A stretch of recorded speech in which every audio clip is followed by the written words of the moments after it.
ओम शांति 8 मई 2024। आज की मुरली। मीठे बच्चे, विश्व की सभी आत्माएं अनजान और दुखी हैं। आप उन पर उपकार करो। बाप का परिचय देकर खुशी में लाओ। उनकी आंखें खोलो। प्रश्न: किसी भी सेंटर की वृद्धि का आधार क्या है? उत्तर: निस्वार्थ सच्चे दिल की सेवा। तुम्हें सर्विस का सदा शौक रहे तो हुंडी भरती रहेगी। जहाँ पर सर्विस हो सकती है वहाँ प्रबंध करना चाहिए। मांगना किसी से भी नहीं है, मांगने से मरना भला।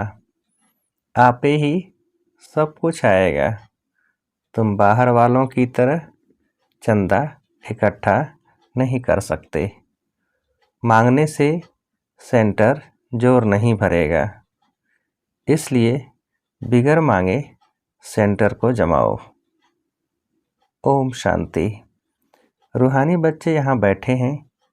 बुद्धि में यह ज्ञान है कैसे शुरू में हम ऊपर से आते हैं, जैसे विष्णु अवतरण का एक खेल दिखलाते हैं। विमान पर बैठकर फिर नीचे आते हैं। अभी तुम बच्चे समझते हो अवतार आदि जो कुछ दिखलाते हैं वह सब रंग है।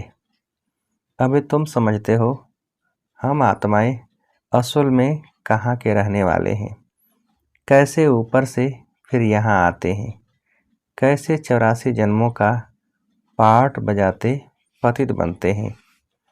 अभी फिर बाप पवित्र बनाते हैं। यह तो जरूर तुम स्टूडेंट्स की बुद्धि में होना चाहिए। 84 का चक्र हम कैसे लगाते हैं यह स्मृति में रहना चाहिए। बाप ही समझाते हैं तुम कैसे 84 जन्म लेते हो। कल्प की आयु को लंबा चौड़ा टाइम देने कारण इतनी सहज बात भी मनुष्य समझते नहीं, इसलिए ब्लाइंड फेथ कहा जाता है। जो भी और धर्म है वह कैसे स्थापन होते हैं यह भी तुम्हारी बुद्धि में है। तुम जानते हो पुनर्जन्म लेते लेते पाठ बजाते बजाते अभी अंत में आकर पहुँचे हैं। अब फिर वापस जाते हैं। यह नॉलेज तुम बच्चों को ही है। दुनिया में और कोई भी यह नॉलेज नहीं जानते। कहते भी हैं 5000 वर्ष पहले पैराडाइज था, परंतु वह क्या था यह नहीं जानते हैं। जरूर आदि सनातन देवी देवताओं का राज्य था, परंतु यह बिल्कुल नहीं जानते।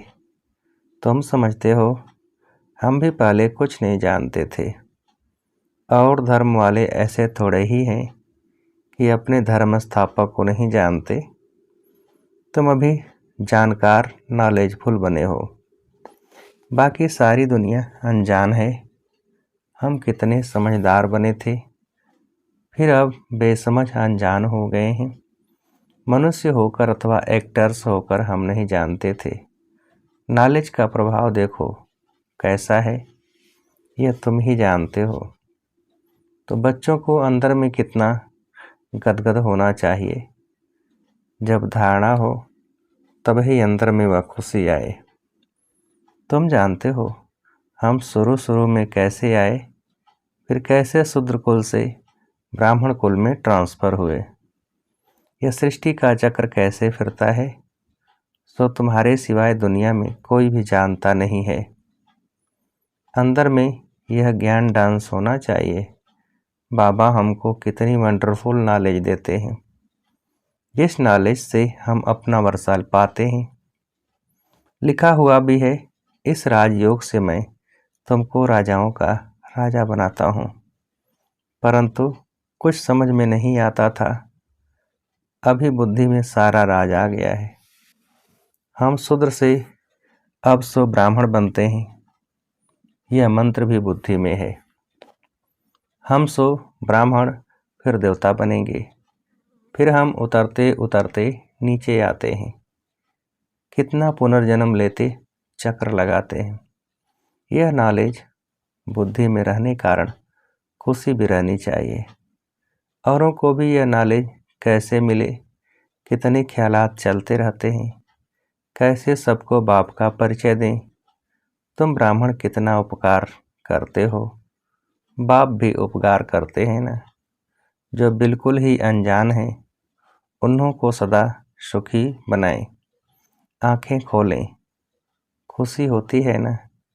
जिनको सर्विस का शौक रहता है उन्हों को अंदर में आना चाहिए, बहुत खुशी होनी चाहिए। हम आत्माएं कहाँ की रहने वाली हैं, फिर कैसे आती हैं पार्ट बजाने। कितने ऊंच बनते हैं, फिर कैसे नीचे आते हैं। फिर रावण राज कब शुरू होता है, यह अभी बुद्धि में आया है। भक्ति और ज्ञान में रात दिन का फर्क है। शुरू से भक्ति किसने की है? तुम कहेंगे पहले पहले हम आए तो बहुत सुख देखा, फिर हम भक्ति करने लगे। पूज्य और पुजारी में कितना रात दिन का फर्क है। तुम्हारे पास अभी कितना ज्ञान है, खुशी होनी चाहिए ना। कैसे हमने 84 का चक्र लगाया है, कहाँ 84 जन्म, कहाँ 84 लाख। इतनी छोटी सी बात भी किसके ध्यान में नहीं आती हैं। लाखों वर्ष के भेंट में तो यह 1-2 रोज के बराबर हो जाता है। अच्छे अच्छे बच्चों की बुद्धि में यह चक्र फिरता रहता है, तभी कहा जाता है स्वदर्शन चक्रधारी। सतयुग में यह नॉलेज होती नहीं। स्वर्ग का कितना गायन है, वहाँ सिर्फ भारत ही था। जो था वह फिर बनना ही है। बाहर से तो देखने में कुछ नहीं आता है, साक्षात्कार होता है। तुम जानते हो यह पुरानी दुनिया अब खत्म होनी है, फिर नंबरवार हम नई दुनिया में आएंगे। आत्माएं कैसे आती हैं पार्ट बजाने, वह भी तुम समझ गए हो। आत्माएं ऐसे कोई ऊपर से उतरती नहीं हैं जैसे नाटक में दिखाते हैं। आत्मा को तो इन आँखों से कोई देख भी ना सके। आत्मा कैसे आती है, छोटे शरीर में कैसे प्रवेश करती है, बड़ा ही वंडरफुल खेल है। यह पढ़ाई ईश्वरीय है, इसमें दिन रात ख्यालात चलने चाहिए।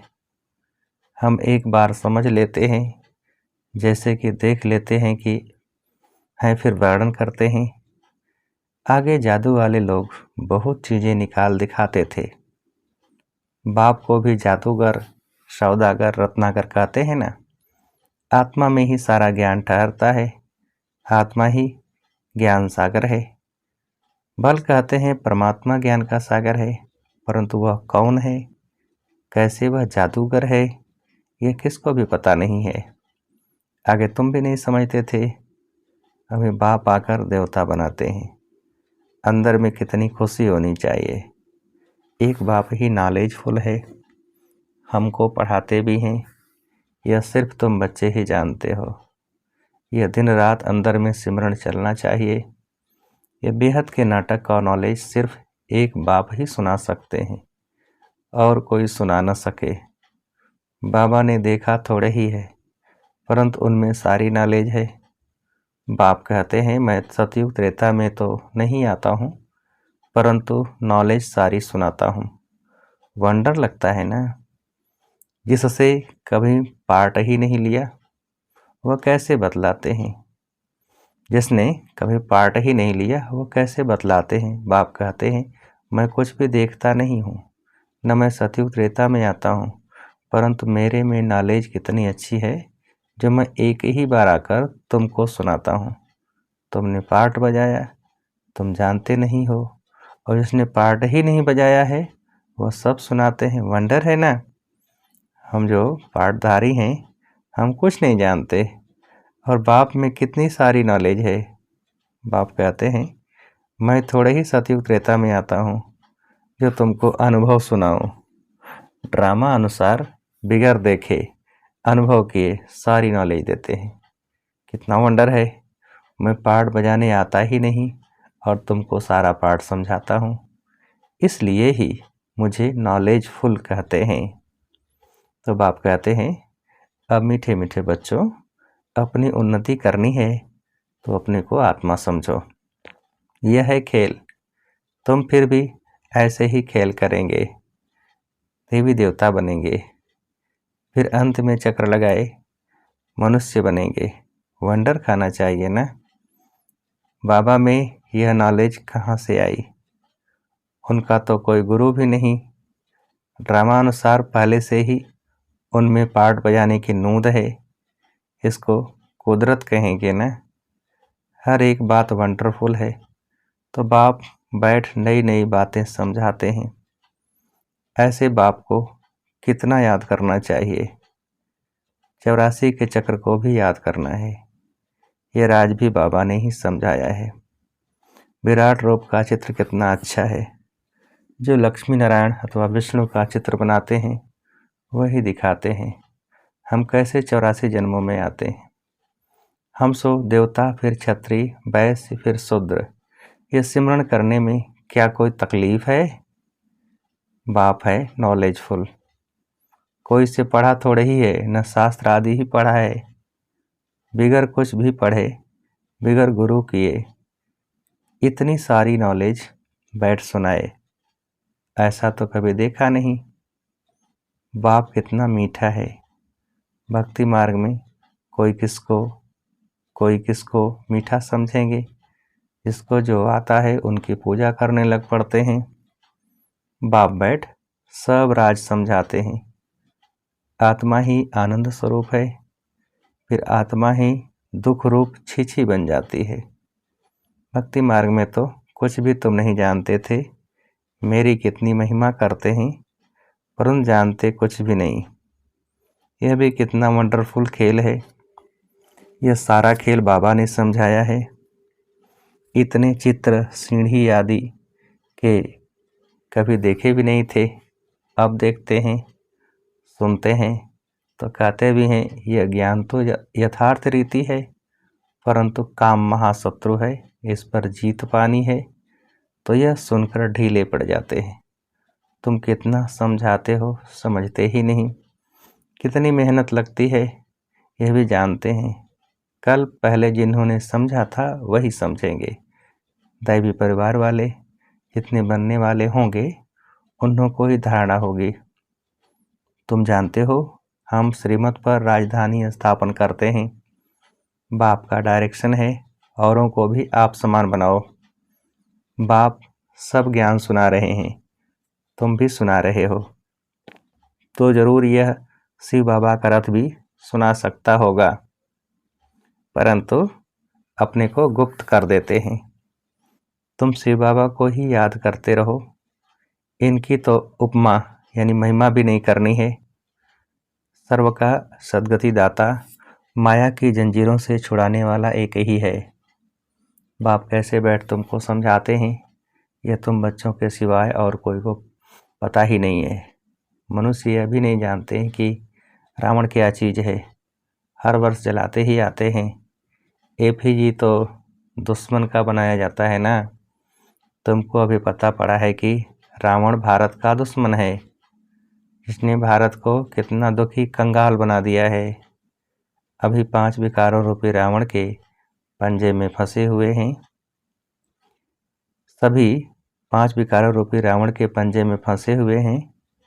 बच्चों को अंदर में यह आना चाहिए, कैसे औरों को भी रावण से छुड़ाएं। सर्विस हो सकती है तो प्रबंध करना है, सच्चे दिल से निस्वार्थ भाव से सेवा करनी है। बाबा कहते हैं ऐसे बच्चों की हुंडी में मैं भरता हूँ। ड्रामा में नूद है, सर्विस का अच्छा चांस है, तो इसमें पूछने का भी नहीं रहता। बाप ने कह दिया है सर्विस करते रहो, मांगो कोई से भी नहीं, मांगने से मरना भला। आप ही तुम्हारे पास आ जाएगा। मांगने से सेंटर इतना जोर नहीं भरेगा, बिगर मांगे तुम सेंटर जमाओ, आप ही सब आता रहेगा। उसमें ताकत रहेगी। जैसे बाहर वाले चंदा इकट्ठा करते हैं, ऐसे तुमको नहीं करना है। मनुष्य को तो कभी भगवान नहीं कहा जाता। ज्ञान तो है बीज, बीज रूप बाप बैठ तुमको ज्ञान देते हैं। बीज ही नॉलेजफुल है ना, वह जड़ बीज तो वर्णन कर नहीं सकेंगे, तुम वर्णन करते हो, सब बातों को समझ सकते हो। इस बेहद के झाड़ को कोई भी समझते नहीं है।